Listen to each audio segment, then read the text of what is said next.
भाजपा के चक्रव्यूह में बुरी तरह फंसे महाराज। भाजपा के पिंजड़े में कैद होकर फड़फड़ा रहे सिंधिया। कांग्रेस से बागी पूर्व केंद्रीय मंत्री ज्योतिरादित्य सिंधिया भाजपा के चक्रव्यूह में बुरी तरह से फंस गए हैं। भाजपा के पिंजड़े में कैद होकर अब उनके पास सिवाय फड़फड़ाने के और कोई विकल्प नहीं बचा है। उन्होंने अपने समर्थक विधायकों का विधानसभा से इस्तीफा कराकर और उन्हें भाजपा में शामिल कराकर स्वयं के पैर में जो कुल्हाड़ी मारी थी उसका दर्द अब उन्हें महसूस हो रहा है। भाजपा ने कमलनाथ की सरकार को गिराने के लिए सिंधिया और उनके समर्थकों की जो बारात थी उसकी खूब आवभगत की।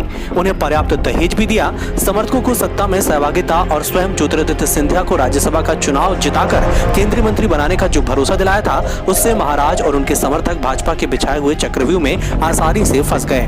भाजपा ने महाराज और उनके समर्थकों की आंखों में सत्ता, सुंदरी और वैभव की जो पट्टी बांधी थी अब उसकी हकीकत सामने आ गई है। सिंधिया महाराज और उनके समर्थकों को अपनी गलती का एहसास हो रहा है। ज्योतिरादित्य सिंधिया जो तेवर कांग्रेस में रहकर दिखाते थे, भाजपा नेताओं के सामने उनके इस तेवर पर कोई असर नहीं हो रहा है। सरकार गिराने और सिंधिया समर्थक विधायकों के इस्तीफे देने के बाद सिंधिया के पास अब तुरुप का कोई पत्ता शेष नहीं बचा है। ऐसी स्थिति में यदि महाराज नाराज भी हो जाते हैं तो भाजपा को कोई नुकसान नहीं होगा। उल्टे सिंधिया और उनके समर्थकों की नाराजगी से भाजपा को फायदा ही होगा।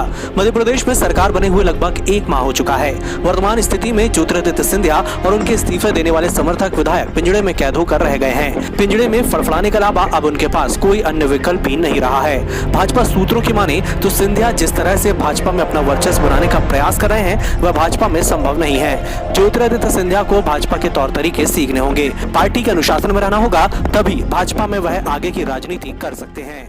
Bureau report.